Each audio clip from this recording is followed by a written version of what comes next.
Bill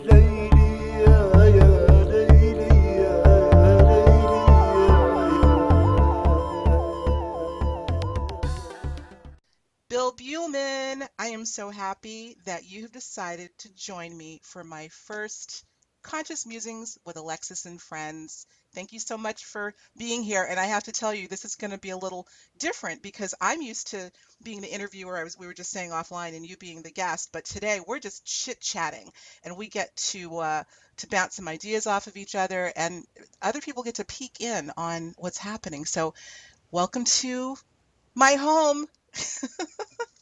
Well, it's my pleasure to be here. Thank you. So we're going to talk about something kind of cool here.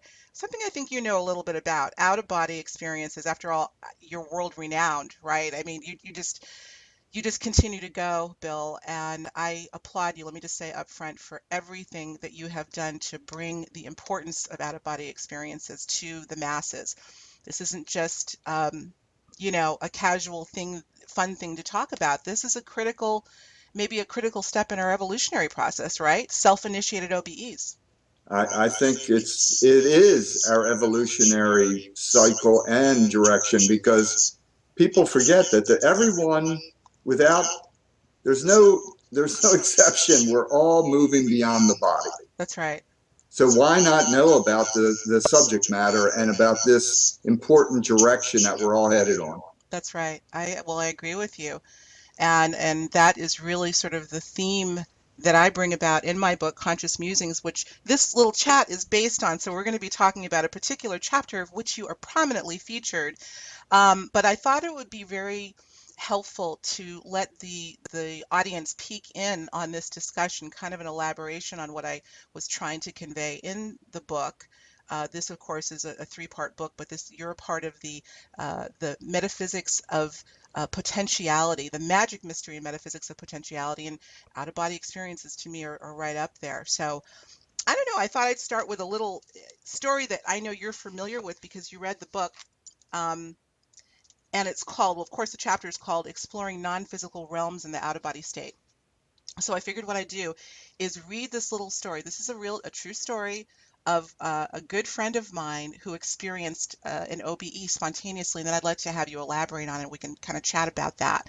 So here we go. Sabrina, not her real name, was 18 at the time, her sister a few years younger. Their parents were away for the weekend, so the two decided to pair up and sleep in their parents' bed while they were gone. As the younger sister lay fast asleep, Sabrina felt particularly agitated and restless, resorting to counting sheep. She stared intently at the ceiling, hoping she would eventually doze off. All of a sudden, Sabrina was looking at her sister from a different vantage point. From the very ceiling she only seconds ago found herself staring at while counting her way into the sleep state. She says, quote, "Not only was I looking down like I was on the ceiling, I actually felt like I was many feet higher than the ceiling. I could see her face. I could see my sister sleeping on her side as she always did, and next to her was me. I had this strange detached feeling from the girl laying on the bed, and yet I knew it was me. But this was the me looking at both of us from above. It scared the absolute crap out of me," she said. "I was disoriented and absolutely terrified. It was so quick. The moment I thought I was realizing what was going on, I had the sensation of falling. I felt a thump, and before you know it, I was back in my body. I'll never forget it." All right, Bill, what's happening here? Well, that's a very common experience.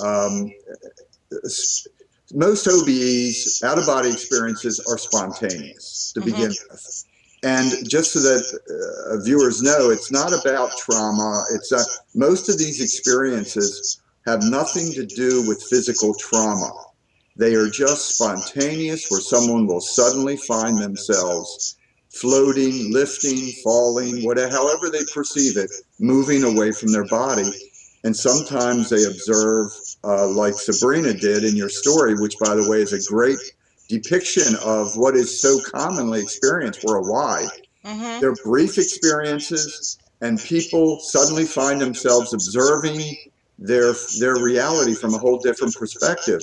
This is a classic out of body experiences, and I like to add that based on the research I've done, it's the younger people have these quite often up to the age of puberty, and then the experiences seem to subside to a degree. And I think this is because younger people in general, whether they're 5 or 10 or whatever age, they're more open. Sure. They're not as indoctrinated to matter, to their physical body yet, and they're just a little more open to it. And I like to add one other thing just briefly. Yeah. In a sense, when she counted down, or however she counted, in a way she was doing a kind of self hypnosis. So you're saying that as she was counting sheep, she was actually, because you hear that, Yeah, especially she kids hear that. was. Yeah, Yeah, that's she was in a interesting. sense initiating her own altered state of consciousness by doing. This is what I do in my workshops. I do countdowns. That's Count sheep? Being it, funny. well, not Wow. of sheep, but I have countdowns are a common part of putting people into a nice, relaxed, and then into it allows. It's called deepening. Yeah, It's a way to deepen the state of consciousness of the individual so they can open up and go inward. And in that's a way, when you said that, it hit me that she was starting to do her own kind of self-induction, That's right. I think possibly. you're absolutely right. Well, I've obviously read a great deal of your work, and you're right. You're very adamant about that process of accounting down, and I think you use several different approaches, but I think you're right. An epiphany here. Well, I want to mention something about Sabrina. As I said, she's a dear friend of mine. And, Bill, we have talked about this experience so many times. These things still never cease to amaze me. And I love it when you hear it from somebody that's not in this work. This is somebody that is just a, I don't want to say normal. Nobody's normal. Everyone's extraordinary, but she's not in this work. She's, Yeah, an everyday person that had this experience that she didn't ask for. But fortunately, she's an inquisitive person, and I can't tell you how many times we have spent talking about this and other, um, sort of extraordinary experiences. She is aware of your work, and she would love. I will maybe talk about this a little later. You do a lot of teaching at the Monroe Institute, and she's like, I'd like to go see Bill and do this, maybe do a workshop because she's interested. Even though she said she was so. I mean, you can imagine, so frightened. What on God's green earth is happening? How can I be looking at me and my sister? And I remember her saying to me, the ceiling at the time, and I remember her family home, I don't know, maybe 8 feet high. But she said that when she was looking from that vantage point, it was like the sensation is that she was 50, I don't know, 30, 40 feet higher than the existing ceiling. But the features of she and her sister were very clear. And I remember she told me she went, and as soon as she went, she felt a thump and she was back in her body. yeah. So, Most of these experiences are very brief at the beginning because people are shocked by them. It's a natural response, right. and the more you learn about it, the more you can kind of train yourself to stay calm and prolong the experience if you choose to. Sure. Yeah. Well, speaking of choosing to, I have to tell you a little, I think you may have read this in the chapter as well. I include quite a few different instances with your analysis tying everything together. But I've had a couple of experiences. Well, I've had a lot of different experiences, but one that I would say is probably closest to an OBE experience, I think. Well, there are two, but this is the one I wanted to talk about. Um, when shortly after my husband and I married, we moved to New Jersey, and my mother at the time was still alive. And I remember it was probably within a year after we were married, and I'd come back to the Boston area to visit my mom. And she told me, Bill, that one day she was in her bedroom at her vanity, my room, which ironically is now my husband and I, our room because we took over the family home. But she heard this is what she said, I heard your voice, and you said, Mommy, or I can't remember exactly, but I think it was Mommy. And she said, now this is the key. She said, I wasn't startled. I wasn't frightened, she said. And whenever my mother would say something like, I wasn't frightened, I knew that there was more to the story. Now, let me try to bring this full circle. Simultaneously, I'm in New Jersey, and I remember about that time I had been getting more serious about my practice of meditation. I've been meditating most of my life off and on, but this was during a time that I was meditating quite deeply. And I remember one occasion, I can see it now. I'm sitting on the floor of the master bedroom, my back against the wall. I went into a state of meditation, and all of a sudden I felt some of the things that you talk about that are hallmarks of the sort of the vibration feeling and this beginning of separation that's still to this day so hard to describe. Well, needless to say, despite the fact that I do this work and was at the time frightened as all get up, I ceased it immediately. Now, back to my mother.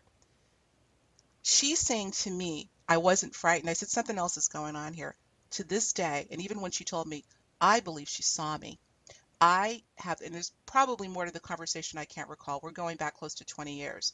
But my mother, whenever she say, it didn't frighten me, something else was going on there. Could I have possibly, almost too difficult to measure in time, but could I have possibly left my body and shown up at my home, 250 miles away? Oh, that is reported. I mean, it is, people do report not a physical sighting. No. People have been known to be, let's just say, very etheric, but still Hmm. three dimensional, Hmm. and be noticed and observed by other people. It's especially loved ones, because Yes. we go to other people that we're attracted to, or to, in other words, we're drawn to other consciousness that resonates with us, Yeah. whoever that may be. So yes, this has been reported through history. Even some earlier, let's just say, monks of the Christian church, even there's stories of them bilocating, so to speak. Hmm. Yes. It's the same kind of phenomena, just a little more material. But it's been, yes, it is reported quite. I wouldn't say commonly. It's not as common as an abnormal, or what we would now term as an out of body experience. But I do hear reports of this quite a bit. Okay. Well, that piqued my interest, obviously putting it in retrospect many years later. I do feel at the time that she saw me. It was more than hearing my voice. I don't know, maybe the voice was so clear that was enough to startle her, because again, I stress when her signal was when she used to say to me, Bill, unfortunately, this was in the last year of her life. She passed shortly thereafter, and she would say to me, I'm not afraid of dying. And I knew what she was really saying is, I'm totally afraid of dying.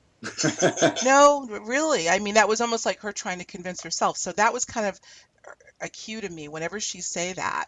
It meant that it was pretty overwhelming for her. So that's that. But this whole idea of, and we have heard the term bilocation, and it has been reported in the annals of history that monks would bilocate, and in particular, I'm thinking of oh, what's the what did he call himself?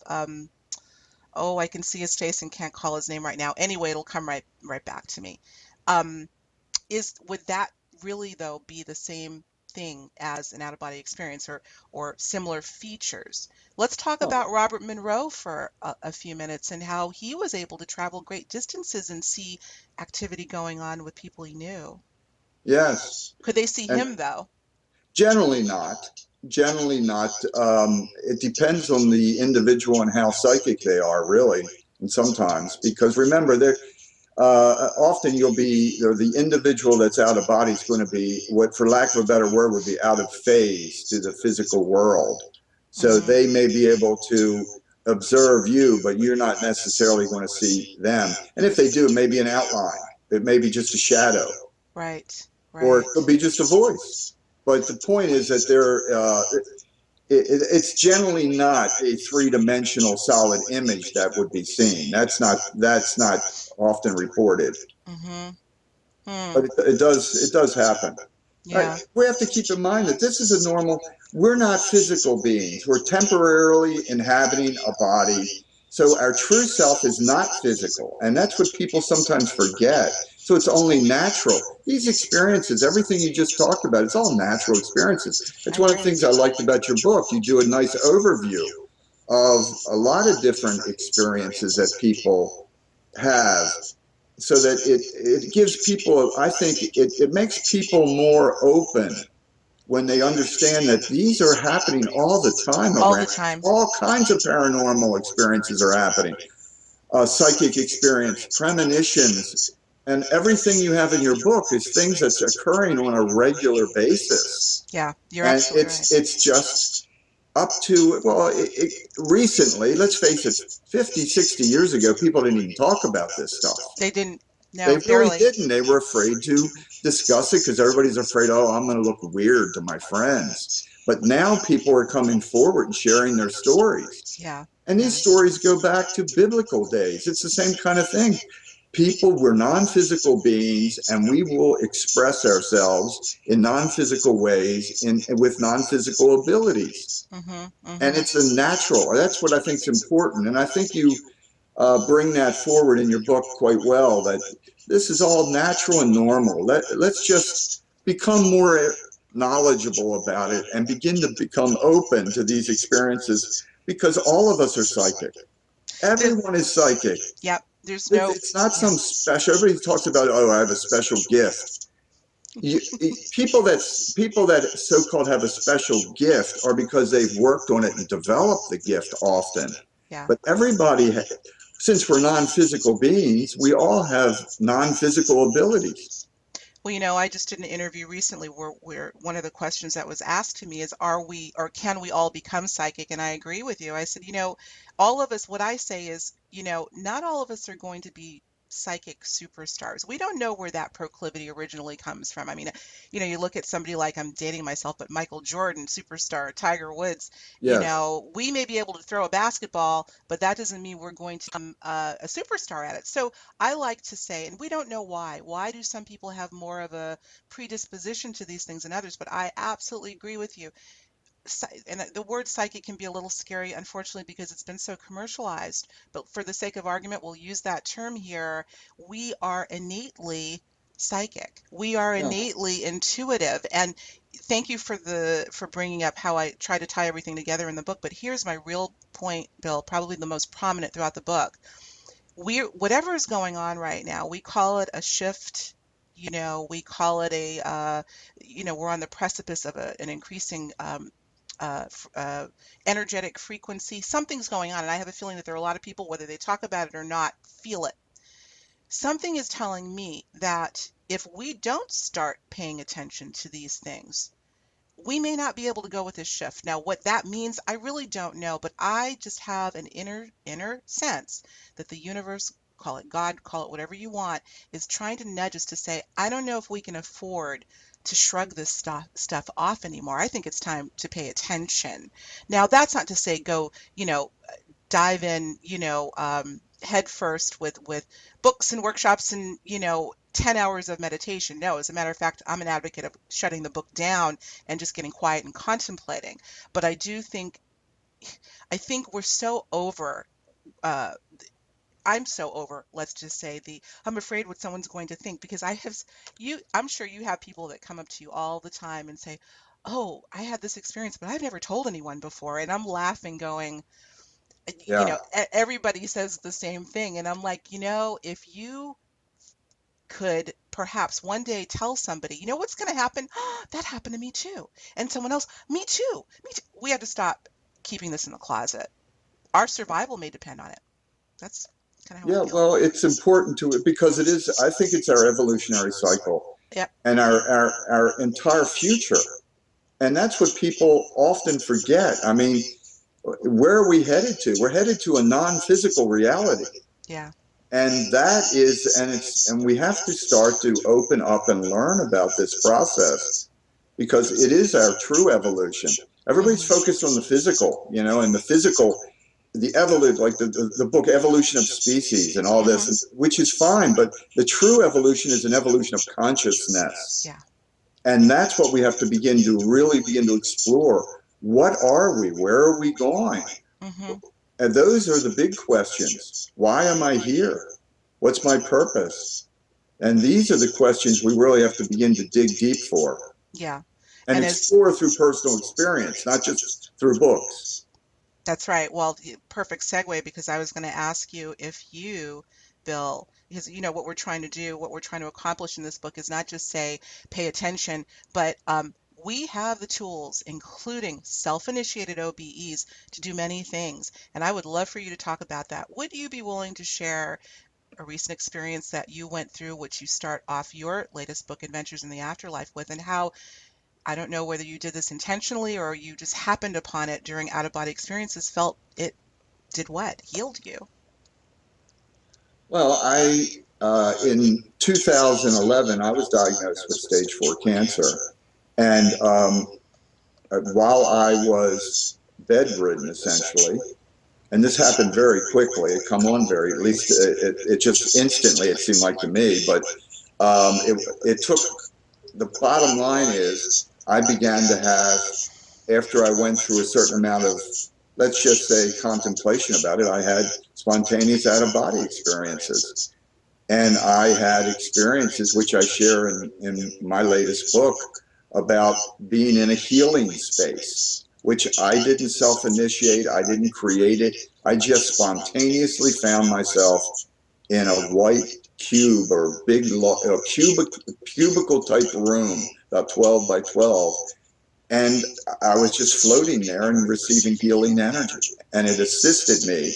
Now, I'm not saying that that totally cured me, because I had physical treatments, I had surgery, um, but it assisted me to heal very quickly, I think. And because I was open to it. It's not anything special. I think we all have these experiences, but most people are just not conscious of them.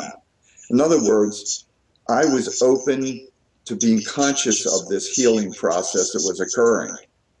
And call it what you will, but it was amazing. And I know that it assisted me in overcoming my cancer. I'm sure. Yeah. But You, these things are, again, these things are not, this isn't, it sounds extraordinary, but it's normal stuff that happens. But most people would perceive that as a dream, possibly. They have a dream of healing, whatever that dream may be. even if it was a dream, It it it's doesn't, yeah, it's just our perception of that reality that's occurring.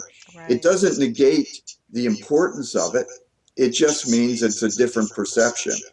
Anyway, that type of experience is also, after I reported that, and I talk about it a little bit in the book, I had other people wrote to me about same kind of phenomena. They experienced it and it manifested in different ways, but they also received healing because they were open and said, "Oh, I had an experience." In other words, people would share with me, "I had experience very similar to what you experienced," and it just seemed to take care, heal my energy body, so to speak. Right. And I Right. got over my issue quicker than doctors ever imagined. So these things happen all the time. They As long happen as all the we're time. open to them, That's the that's the caveat. important part. That's the caveat. We have to be open to it. And again, I say to people, do you realize what we have? I talk about reclaiming our power. I and a lot of other people, we forfeited our power. We're giving it away. We've got to reclaim it. Well, to me, these are the things that we can do. These sorts of things. Not everything, but it's certainly part and parcel of this arsenal that we have to shift our reality, including physical healing. I too have heard many stories, but yours is obviously so profound to me. I use that word a lot. I gotta stop saying profound so much, but I talk to so many profound people. But it says to me, this is not woo woo, man. This is not novelty, and nor is it something to be brushed aside. Imagine, I don't think the healthcare industry would be too happy about it, but imagine if we get to a point in evolution where, we become afflicted with anything, allergies or something as devastating as a cancer or otherwise, and we have developed our psychic abilities enough to the point where we can at least begin the healing process and make that part of the regimen. I think we're on the precipice of that by the looks of things, if people start to pay attention, right? By opening up, that's how miracles happen. That's how miracles happen. Miracles happen because people open up to the healing within themselves. Throughout history, for thousands of years, people think they've been healed by someone. Mm-hmm. But what actually may have happened is they opened up themselves to the potential of that energy healing, because everything is about energy. That's what the shaman have been doing for 10,000 years. That's They've right. been healing people energetically by moving energy. I mean, this is nothing new. This is Nothing new. what has been done in all shamanic cultures around the world. That's right. Before modern medicine even existed, some people open and are healed. Some people remain closed and they're not And they're healed. not healed. Yeah. But I feel that's the dynamic that's happening. because healing always comes from within. That's right. And perhaps the ailment emanates from a non-physical, so the healing has to happen at a non-physical level, right? You know, mind-body medicine, that's not new either. We know the incredible work that Dr. Bernie Siegel, among others, have done in Mm-hmm. this area of understanding how physical ailments come about. Certainly, there's skeptics that would argue that they begin and end in the body. I'm one that has a feeling that we know that there are many subtle bodies, some of which have been photographed with Kirlian photography. It does exist. Some people call it an aura, whatever you want to call it. And it is well documented that illness, at some points, by some, can be seen, can be identified in that subtle body. And, as you talk about, similar to the dimensions that we may traverse in the out of body state from astral, causal, and et cetera, on and on, so too are these subtle bodies that may correspond with these dimensions. So it would make sense to me that illness begins there, and then, instead of going up through the dimensions to a more subtler realm, it's coming down into density until it eventually ends up in the body. So it would make sense to me that really the only way to heal is through these modalities, not with a pill. I'm not saying don't, because I think there's medications that do very good, but I think we have to augment. I agree with everything you're saying and doing. I just, wow. Yeah, it's everything comes from within. And when a tumor is removed in surgery, what they're doing is allowing room for that healing to to be achieved because that trauma has been removed. And I mean that's just one example. But even I had during in the last few years, I had a surgeon tell me that he because we had this philosophical discussion, Hmm. and I was because generally I was surprised, but I actually had a surgeon tell me that said, well, basically he said that he knew that he was just making the conditions. I'm trying to think exactly how he put it, making the physical conditions appropriate for healing to occur. I love it. That I Oh, I thought that love was it. well said from somebody that's a doctor that is he's just making it giving yourself a chance for that inner healing to take place. Now, And that's a beautiful way to look at it. I don't know how many doctors look at it that way was though. this your doctor, your primary Yeah, physician? it was one of my doctors. I thought it was quite profound. I think, see, you said profound too. See, in this work, we just say profound so much because there's just a lot of profound stuff going on. But you know what? You just hit upon something interesting, whether you've thought about this or not. I am such a fervent believer. There's so many things that need to be in sync when you're in the healing process, including the people that you have around you. When you have a physician that is constantly, that has no bedside manner and is just sort of, you know, um, what do I want to say, mechanically going through the process, and moreover, poo-poo's alternative, especially if you're not a strong person, you're going to, and we know that so many people pay attention to everything the doctor says, and that energy is also affecting us. Yeah. Conversely, when you have people around you like this physician who said, that makes me feel so good, I am sure that was part and parcel of the healing that you had as well. Oh my gosh. Oh, That's, absolutely, because they implant a positive instead of a negative. yes, glass half That's the full. new. I think a lot of the physicians today are more and more aware of that because that's why you don't see as much of this.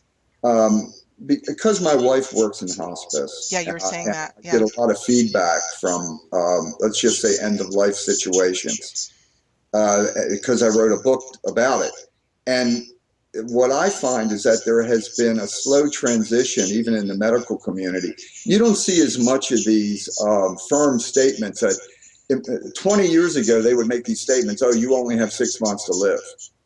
And now they realize you don't say that to someone. That's a very negative statement because from a doctor's perspective, I mean, you're basically implanting that in the patient's mind that Absolutely. you're going to be dead in 6 months. So now because they realize it's like a negative form of hypnosis, and and now it's the opposite. Now they go out of their way. That the more modern physicians who have been studying the psychological connection between body, mind, and spirit, they realize that you try to implant positives into the patient, not negatives. Right, right. I agree. Well, it's ironic because you talk about this edict.